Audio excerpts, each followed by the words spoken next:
যে বিক্রিটা তাহলে ওজনটা কিসে মাপছে? কোনো কিছু বিক্রি হলে তো ওজন মাপা হয় না। এখন তো অবশ্যই ইলেকট্রনিক মেশিন আছে, আগে তো দাড়ি পাল্লায় হতো। তো কিসে মেপে বিক্রি হচ্ছে আর বিক্রিটা হয় কিভাবে? বর্তমানে আওয়ামী লীগ সরকারকে দুর্নীতির নানা রকম অভিযোগ এবং দুর্নীতির যারা দানব তাদের যে তাণ্ডব, সেই তাণ্ডবে একেবারে রীতিমতো গলা চেপে ধরেছে। গত বেশ কিছুদিন থেকে আমরা খুব স্পষ্টভাবে বুঝতে পারছিলাম ক্ষমতাসীন আওয়ামী রেজিম এবার মূল বিপদে পড়তে যাচ্ছে ভারত এবং চীনের স্বার্থের সংঘাতের মধ্যে পড়ে। মানে আপনি যখন জনগণের ম্যান্ডেট ছাড়া ক্ষমতায় থাকেন তখন আজকে একটা অ্যাকশন হলো যে আজকে র্যাবের 2 সাবেক কমান্ডার তাদেরকে জাতিসংঘ শান্তিরক্ষা বাহিনী থেকে নিষিদ্ধ করা হয়েছে। দুজনই লেফটেন্যান্ট কর্নেল পদমর্যাদার। তাদেরকে জাতিসংঘ শান্তিরক্ষা বাহিনীতে পদায়ন করার জন্য নিজ নিজ বাহিনী থেকে প্রত্যাহার করা হয়েছে, যে তাদেরকে জাতিসংঘ শান্তিরক্ষা মিশনে পাঠাবে, কিন্তু পাঠাতে গিয়েও শেষ পর্যন্ত। আসসালামু আলাইকুম দর্শক, গুরুত্বপূর্ণ একটি নিউজে আপনাদের সকলকেই স্বাগতম। দর্শক, আমি আশা করছি আপনারা সকলেই ভিডিও শুরুটা দেখেই বুঝতে পেরেছেন আজকের নিউজটা আপনাদের জন্য ঠিক কতটা গুরুত্বপূর্ণ হতে চলেছে এবং ঠিক কোন ধরনের হতে চলেছে। দর্শক, আপনাদের উদ্দেশ্যে বলবো অবশ্যই ভিডিওটি না টেনে সম্পূর্ণ মনোযোগ সহকারে দেখবেন, তাহলেই আসল ঘটনাটি বা মূল রহস্যগুলো জানতে পারবেন। তো দর্শক, আমি আর বেশি কথা বাড়াবো না, আপনাদের ভিডিও শুরুতে যে ভিডিওগুলোর অংশবিশেষ দেখিয়ে শুরু করেছিলাম সেই ভিডিওগুলোর বিস্তারিত আলোচনা দেখাবো। তবে তার আগে বলি, যারা এখনও চ্যানেলটি সাবস্ক্রাইব করেননি সকলে চ্যানেলটি সাবস্ক্রাইব করে পাশে থাকা বেল আইকনটি বাজিয়ে দিবেন। আর যারা ইতিমধ্যেই সাবস্ক্রাইব করে রেখেছেন তাদের সকলকে অসংখ্য ধন্যবাদ। তো চলুন একটি লাইক দিয়ে আমরা ধারাবাহিকভাবে সবগুলো ভিডিও দেখে আসি। ভারতকে বাংলাদেশ বিক্রি করার একটি ষড়যন্ত্র চলে। এই দেশের মানুষের যারা সব সময় অপপ্রচার চালায় তাদের একটি মুখরোচক গল্প, সেই গল্পের আমরা পরিষ্কারভাবে। আমার একটা প্রশ্ন আছে, যে বিক্রিটা তাহলে ওজনটা কিসে মাপছে?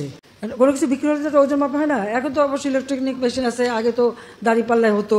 তো কিসে মেপে বিক্রি হচ্ছে আর বিক্রিটা হয় কিভাবে? বাংলাদেশ স্বাধীন দেশ, মুক্তিযুদ্ধ করে আমরা স্বাধীনতা অর্জন করেছি, এবং যারা সমালোচনা করে তাদের জানা উচিত সারা পৃথিবীতে একটি মাত্র মিত্র শক্তি যারা মুক্তিযুদ্ধের সময় আমাদের মুক্তিযোদ্ধাদের সাথে কাঁধে কাঁধ মিলিয়ে নিজেদের রক্ত ঢেলে দিয়ে এই দেশ স্বাধীন করে দিয়েছে। আমাদের সমস্ত মুক্তিযোদ্ধারা সেখানে ট্রেনিং পেয়েছে। পৃথিবীর যে কোনো দেশ যারাই কোনো যুদ্ধে মিত্রশক্তির সঙ্গে সহযোগিতা করেছে বা মিত্রশক্তি তাদের এসে সাহায্য করেছে, তারা কিন্তু সেই দেশ থেকে কোনোদিন ফেরত যায়নি। এখনও জাপানে আমেরিকার সৈন্য, জার্মানিতে রাশিয়ান সৈন্য সহ এরকম পৃথিবীর বিভিন্ন দেশ দেখলে সে দৃষ্টান্ত পাওয়া যাবে। এখানে ভারত কিন্তু ব্যতিক্রম। তারা মিত্রশক্তি হিসেবে আমাদের পাশে থেকে যুদ্ধ করে এসেছে, কিন্তু যখনই জাতিপিতা বঙ্গবন্ধু শেখ মুজিব চেয়েছেন যে তারা দেশে ফিরে যাক, ভারতের তদানীন্তন প্রধানমন্ত্রী শ্রীমতী ইন্দিরা গান্ধী সঙ্গে সঙ্গে সেটা রাজি হয়েছেন এবং তাদেরকে ফেরত নিয়ে গেছেন। তারা যে যুদ্ধের সরঞ্জামাদি সব কিছু নিয়েই কিন্তু এসেছিল, এখানে যুদ্ধ করেছিল। পাকিস্তানি হানাদার বাহিনী সারেন্ডার করেছিল তাদের কাছে, কিন্তু আমরা কিন্তু স্বাধীন সার্বভৌম রাষ্ট্র পেয়েছি, কারণ তারা কিন্তু ভারতীয় সেনাবাহিনী প্রত্যাহার করে নিয়েছে। এরপরে যারা কথা বলে যে ভারত বিক্রি হয়ে যাবে, এরপর বিক্রিটা হয় কীভাবে? সেটাই তো আমার প্রশ্ন। আসলে যারা এটা বলে তারা নিজেই ভারতের কাছে বিক্রি করা। কারণ আমরা তো দেখেছি যখন মিলিটারি ডিক্টেটর এসেছে, জিয়া, এরশাদ, খালেদা জিয়া উপর দিয়ে ভারত বিরোধী কথা বলেছে আর ভারতে যেয়ে তাদের পা ধরে বসে থেকেছে। এগুলো আমার নিজের দেখা জানা, কাজে এই ধরনের কথা বলার কোনো অর্থ হয় না। গত বেশ কিছুদিন থেকে আমরা খুব স্পষ্টভাবে বুঝতে পারছিলাম ক্ষমতাসীন আওয়ামী রেজিম এবার মূল বিপদে পড়তে যাচ্ছে ভারত এবং চীনের স্বার্থের সংঘাতের মধ্যে পড়ে। মানে আপনি যখন জনগণের ম্যান্ডেট ছাড়া ক্ষমতায় থাকেন তখন কি হয়? আমি বহুবার আমরা সবাই বলেছি, দেশের ভেতরে কিছু শক্তির সাথে আপনি আপোষ করেন, প্রশাসন, পুলিশ, কিছু ব্যবসায়ী, আবার আপনি বিদেশি শক্তির সাথে আপোষ করেন, এবং সেই আপোষটা রাষ্ট্রের স্বার্থের জন্য না, আপনাকে ক্ষমতায় রাখার স্বার্থে।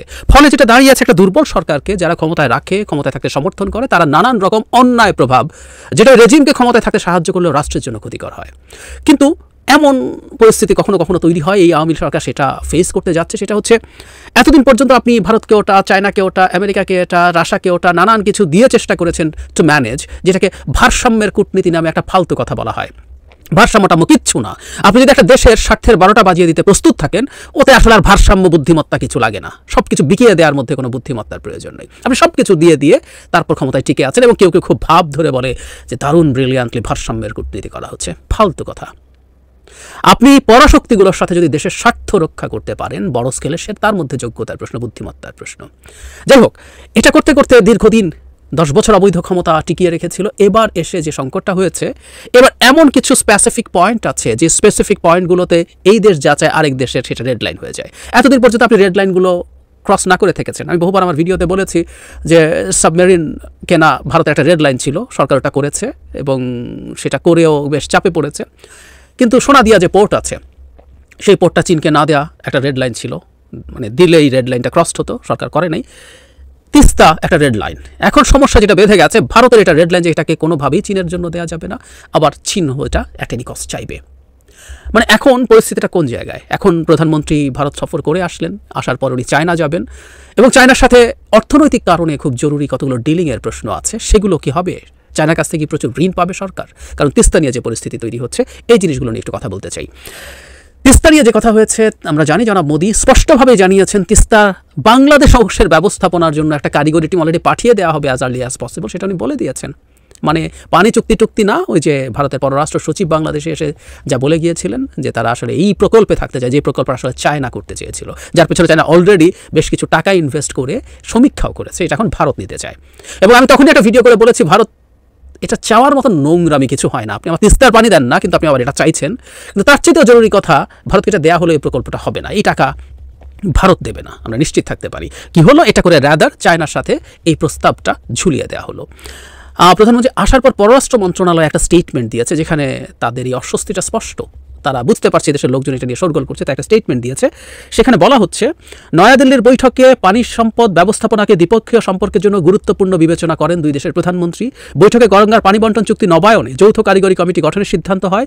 এ সময় তিস্তা নদীর ব্যবস্থাপনা ও সংরক্ষণে বাংলাদেশকে সহযোগিতা করতে ভারতের পক্ষ থেকে আগ্রহ দেখানো হয়, তবে বাংলাদেশের পক্ষ থেকে দ্রুত সময়ের মধ্যে তিস্তার পানি বন্টন চুক্তি সইয়ের কথা পুনর্ব্যক্ত করা হয়। আমরা এবার খেয়াল করেছি যে এমইউ হয়েছে বা মোদি কথা বলেছেন, পররাষ্ট্র সচিব কথা বলেছেন, কোথাও তিস্তা চুক্তি হবে, মানে প্রায় বলা হয়েছে এক সময় মানে কথার মতো করে এটা হতো, এখন আর সেটাও হচ্ছে না। এবার একটা টু শব্দ তিস্তা চুক্তি নিয়ে ছিল না, স্পষ্টভাবেই ভারত আসলে ওই জিনিসটাই করতে চাইছে, যে প্রজেক্টটা চীন চাইছে, চীনের তার চাওয়ার মধ্যে বাগড়া দিতে চাইছে। এখন যেটা হয়, ভারতের কনসার্ন যেটা অলওয়েজ, সেটা হচ্ছে আপনি যদি তিস্তার এই প্রজেক্ট করেন তাহলে সীমান্ত থেকে, মানে চিকেন নেক থেকে যেই তার যে স্ট্র্যাটেজিক ভালনারেবিলিটিটা, সেটা থেকে চীনের অবস্থানের দূরত্ব হয় কম বেশি 100 কিলোমিটার, মানে 100 কিলোমিটারের মধ্যে এদিকে চলে গেল। আবার ওইদিকে ভুটান হয়ে দোকলামের ওই জোন, তার মানে আপনি দুই দিকে আপনার প্রেজেন্স তৈরি হয়ে যায় এবং যে কোনো সময়ে যে কোনো পরিস্থিতিতে, এটা যদিও সামরিক স্থাপনা না, কিন্তু এখানে একটা চাইনিজ প্রেজেন্স, চাইনিজ একটা প্রজেক্ট হওয়া মানে প্রচুর চাইনিজ লোকজন এখানে থাকা, ভবিষ্যতে ব্যবস্থাপনায় থাকা, সব কিছু যদি আপনি যোগ করেন, ভারত এই জিনিসটাকে তার রেড লাইন হিসাবে বিবেচনা করে। এখন প্রশ্ন হচ্ছে, বাংলাদেশ কী করবে? বাংলাদেশ কতটুকু কী করতে পারবে? প্রথম কথাটা হচ্ছে, প্রধানমন্ত্রী খুবই চেয়েছেন এটা চীনের মাধ্যমে হোক। এই পার্লামেন্টে জুন মাসেই আমি দেখিয়েছি আপনাদেরকে, উনি বলেছেন চীনের জন্য ঋণ চাওয়া হয়েছে। অনেক অনুমান করছিলেন উনি ভারতে গিয়ে চেষ্টা করবেন ভারতকে কনভিন্স করার জন্য যে মোটামুটি চায়নাকে এই প্রজেক্টটা দেওয়া হোক, এবং কেউ বলছে এটা একটা ট্রেড অফ হিসাবে ট্রানজিটের রেল লাইন মানে করিডোরের রেল লাইন সংযোগগুলো দেওয়ার জন্য ভারতকে পুরোপুরি শর্তহীনভাবে রাজি হওয়া হবে। কিন্তু ভারত যদি মনে করে যে আমি রেলের যে করিডোর সেটা তো নেব, আমি এটাও বন্ধ করার হ্যাডাম রাখি, ভারত সেটা করতে দেবে কেন? দেয় নাই। এবং খুব স্পষ্টভাবেই বোঝা যাচ্ছে বাংলাদেশ ভারতকে তিস্তা প্রজেক্টে ইনভলভ বা এনগেজ করতে পারবে না। যদিও ন্যূনতম চক্ষু লজ্জা থাকলে বাংলাদেশ ভারতের সাথে এইরকম একটা ইয়েতে যাওয়ারই কথা ছিল না, কারণ তুমি আমাকে পানি দাও নাই, ন্যায্য পানি, আর তুমি এসছো এখন আমার এখানকার ম্যানেজমেন্ট নিয়ে কথা বলতে। এখানে ম্যানেজমেন্ট কি করা যাবে, এখানে রিজার্ভার করা যাবে কিনা, এই জায়গায় রিজার্ভার কতটুকু এফেক্টিভ হবে, নানান আলোচনা আছে। আমাদের পানি বিশেষজ্ঞরা বলছেন এখানে আদৌ চায়নাও যে ধরনের প্রজেক্টের কথা বলছে, এই ধরনের প্রজেক্ট এখানে ফিজিবল না। আমরা সে তর্ক সরিয়ে রাখছি আপাতত। কিন্তু ভারতের কাছ থেকে ওই প্রজেক্টের জন্য ফাইন্যান্স নেওয়া কোনোভাবেই কথা ছিল না, কিন্তু সরকারকে এই জিনিসটা গিলতে হবে, কারণ আপনি তো ক্ষমতায় আছেন ভারতকে দিয়ে শেষ পর্যন্ত। তাহলে ঝুঁকিটা কোন জায়গায় তৈরি হচ্ছে?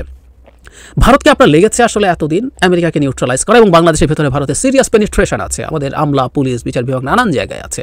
সুতরাং ক্ষমতায় থাকার ক্ষেত্রে বা ক্ষমতায় রাখার ক্ষেত্রে ভারতের একটা গুরুত্বপূর্ণ রোল আছে। কিন্তু একটা নতুন বিপদ তৈরি হয়েছে সরকারের জন্য, সেটা হচ্ছে তার অর্থনৈতিক সংকট। অর্থনৈতিক সংকট মানে হবে কি হবে না আলোচনা না, প্রশ্নটা হচ্ছে কবে হবে এবং ইন্টেন্সিটি কতটা হবে, ওই আলোচনা কেউ করতে পারেন। হবে না, এই আলোচনা সম্ভব না। সুতরাং এটাকে এই বছর না আগামী বছর গিয়ে ঠেকবে, মানে আগামী এইরকম সময়, আগামী মে জুনের দিকে গিয়ে সবচেয়ে খারাপ অবস্থা হবে, এই আলোচনা করতে পারেন, এবং কতটা ফল করতে পারে টাকা ডলারের বিপরীতে। So Sarkar is in a serious crisis. এখন এই ক্রাইসিসের মধ্যেও আমরা আসলে দেখছি না যে সরকার 2 বছরের বেশি সময় হয়ে গেল, কোনোরকম কোনো উন্নতির কোনো লক্ষণ নাই। সুতরাং এই সময় সরকারের প্রচুর টাকা দরকার, ঋণ দরকার। এই কাজটা ভারতের মতো দেশের করার প্রশ্নই আসে না, তাদের সেই সক্ষমতার আশপাশেও নেই। মানে তারা $8-9 বিলিয়ন এলওসি বা লাইন অফ ক্রেডিট ঘোষণা করে $1.5-2 বিলিয়ন দিয়েছে 10-12 বছরে। ওরা কেমন জাত তাদের সম্পর্কে আমরা বুঝতে পারি, খুব ভালো বুঝতে পারি। এবং এই কারণেই বলি যে ভারতের মতো একটা দেশের এক তো তাদের সক্ষমতা নেই, সক্ষমতা তৈরি হলেও তাদের টাকা দেওয়া যে মানসিকতা ওটা দিয়ে সুপার পাওয়ার হওয়ার খোয়াবটা আসলে হবে না, কোনোভাবেই সম্ভব না। ও রাদার এরকম কথাগুলো কৃতদাস সরকারকে ক্ষমতায় রেখে সব অর্জন করার চেষ্টা করবে। কিন্তু এখন এই টাকার সংকটে সে টাকা তো দিতে পারছে না, সে টাকা দিতে পারে চীন। মজার ব্যাপার, প্রধানমন্ত্রী নিশ্চয়ই মোদির সাথে বসে এটা বোঝানোর চেষ্টা করেছিলেন যে এই প্রজেক্টটাকে দিতে হবে, আদারওয়াইজ আমার জন্য লোন পাওয়া টাফ হয়ে যাবে, আমি লোন পাবো না, তাহলে আমি বিপদে পড়বো, মানুষ রাস্তায় নেমে আসবে। ধারণা করি মানুষ যদি রাস্তায় নেমে আসে এবং এই সরকারের পতন হয়, ভারতের কোনো একটা প্ল্যান বি প্ল্যান সি আছে, সে কারণে হয়তো আর ওই পাত্তা টাত্তাও দেওয়া হয় নাই, ভারত ওটা ছাড় দেয় নাই অন্তত। কারণ মোদি তার স্পিচে যখন প্রকাশ্যভাবে এটা বলছেন, তার মানে তারা কতটা সিরিয়াস এর মাধ্যমে এটা খুব ক্লিয়ারলি প্রমাণিত হয়। তাহলে এখন প্রধানমন্ত্রী যখন যাবেন, এই প্রজেক্ট যদি তাকে দিতে না পারেন, তাহলে কি চীনের টাকা পাওয়া যাবে? যেই র্যাব সদস্যরা বাংলাদেশে মানবাধিকার লঙ্ঘনের সঙ্গে জড়িত ছিল, তাদেরকে যাতে জাতিসংঘ শান্তিরক্ষী বাহিনীতে পদায়ন না করা হয়। এবং আমরা তারপরই দেখলাম যে আজকে একটা অ্যাকশন হলো যে আজকে র্যাবের 2 সাবেক কমান্ডার তাদেরকে জাতিসংঘ শান্তিরক্ষা বাহিনী থেকে নিষিদ্ধ করা হয়েছে। কিভাবে বুঝলাম? যে এই 2 জন র্যাবের সাবেক কমান্ডার, দুজনই লেফটেন্যান্ট কর্নেল পদমর্যাদার, তাদেরকে জাতিসংঘ শান্তিরক্ষা বাহিনীতে পদায়ন করার জন্য নিজ নিজ বাহিনী থেকে প্রত্যাহার করা হয়েছে, যে তাদেরকে জাতিসংঘ শান্তিরক্ষা মিশনে পাঠাবে। কিন্তু পাঠাতে গিয়েও শেষ পর্যন্ত বাংলাদেশ সরকার আর পাঠায়নি। কেন পাঠায়নি? আমরা অনুমান করতে পারি যে জাতিসংঘ শান্তিরক্ষা মিশন থেকে বলা হয়েছে বাংলাদেশ সরকারকে যে না, এই 2 জনকে পাঠানো যাবে না, কারণ এরা র্যাবে কর্মরত ছিল এবং এদের বিরুদ্ধে গুরুতর মানবাধিকার লঙ্ঘনের অভিযোগ আছে। তো আমি একটু বাংলা আউটলুকের খবরটা পড়ে শুনি আপনাদেরকে। বাংলা আউটলুক ইদানিং খুব ভালো ভালো খবর দিচ্ছে। তো এই খবরটা হচ্ছে, র্যাবে কর্মরত 2 সেনা কর্মকর্তাকে জাতিসংঘ শান্তি মিশনের আগ মুহূর্তে প্রত্যাহার। খবরটি করেছেন মুক্তাদির রশিদ। তিনি লিখেছেন যে elite force rapid action battalion র্যাবে কাজ করেছেন বা করছেন এমন অন্তত 2 জন সেনা কর্মকর্তার নাম সম্প্রতি জাতিসংঘের শান্তিরক্ষা মিশনে যাবার ঠিক আগ মুহূর্তে তালিকা থেকে বাদ পড়েছে। নিরাপত্তা বাহিনীতে কাজ করেছেন বা করতেন এমন 4টি সূত্র এই তথ্যটি নিশ্চিত করেছেন। দায়িত্বশীল সূত্র জানায় যে ওই সেনা কর্মকর্তাদের শান্তিরক্ষা মিশনে পাঠানোর জন্য নিজ নিজ ইউনিট থেকে প্রত্যাহার করা হয়েছিল, কিন্তু পরবর্তীতে মিশনে না পাঠিয়ে তাদের আবার নিজ নিজ ইউনিটেই ফেরত পাঠানো হয়েছে। তাদের মধ্যে একজন হলেন লেফটেন্যান্ট কর্নেল মশিউর রহমান জুয়েল। তিনি র্যাব 7-এর অধিনায়ক এবং র্যাবের গোয়েন্দা প্রধান হিসেবে কাজ করেছেন। 45 লং কোর্সের কর্মকর্তা মশিউর রহমান সেনাবাহিনীতে ফেরত গেছেন বেশ কিছুদিন আগে। সর্বশেষ বগুড়া ক্যান্টনমেন্টে কর্মরত ছিলেন তিনি। অন্যজন হলেন বর্তমান র্যাব 7-এর অধিনায়ক, মানে বর্তমান কর্মরত র্যাব 7-এর অধিনায়ক লেফটেন্যান্ট কর্নেল মাহবুবুল আলম। তিনি মশিউর রহমানেরই কোর্সমেট, তবে 46 BM এর লং কোর্সে তিনি কমিশন পান। মশিউর রহমান জুয়েলের সঙ্গে 18 জুন যোগাযোগ করা হলেও তিনি কোনো কথা বলেননি। তবে মাহবুব আলম বাংলা আউটলুকে বলেন যে এটা রুটিন একটা প্রসেস, এটা সিনিয়রদের ডিসিশন। 17 জুন আন্তঃবাহিনী জনসংযোগ পরিদপ্তরের পরিচালক লেফটেন্যান্ট কর্নেল আবু হায়দার মোহাম্মদ রাসেলুজ্জামানের কাছে এই বিষয়ে মন্তব্য জানতে চাওয়া হয়, কিন্তু 7 দিন পরও আইএসপিআর এর পক্ষ থেকে কোনো মন্তব্য পাওয়া যায়নি। এদিকে একজন ঊর্ধ্বতন সামরিক কর্মকর্তা নাম প্রকাশ না করার শর্তে বলেন যে তাদের 2 জনকে মিশনে অংশগ্রহণের জন্য ক্লোজ করা হয়েছিল, তবে ঠিক কি কারণে তাদেরকে আবার নিজ নিজ ইউনিটে ফেরত পাঠানো হয়েছে তার বিস্তারিত তিনি জানেন না। কোন মিশনে পাঠানো হচ্ছিল বা কোন, বিশেষ করে জাতিসংঘ শান্তিরক্ষা মিশনে তো অনেকগুলো দেশ আছে, ঠিক কোন দেশে পাঠানো হচ্ছিল বা পাঠানোর প্রস্তুতি নেওয়া হয়েছিল আমি তার বিস্তারিত জানি না বললেন তিনি। এই বিষয়ে বাংলাদেশের জাতিসংঘ কার্যালয়ে যোগাযোগ করেও কোনো তথ্য পাওয়া যায়নি। বাংলাদেশের অন্তত 2 জন কর্মকর্তা বলেছেন যে তারা মনে করছেন সম্প্রতি জার্মান রাষ্ট্রীয় সংবাদ প্রতিষ্ঠান ডয়চে বেলের অনুসন্ধানী প্রতিবেদনের পরিপ্রেক্ষিতে এই ধরনের সিদ্ধান্ত নেওয়া হয়েছে বলে তাদের ধারণা। গত 21শে মে জার্মান সংবাদ মাধ্যম ডয়চে বেলের এক তথ্যচিত্রে বলা হয়েছিল যে নির্যাতন এবং হত্যার সঙ্গে জড়িত কর্মকর্তাদের জাতিসংঘের শান্তিরক্ষা মিশনে পাঠিয়েছে বাংলাদেশ এবং শ্রীলঙ্কা।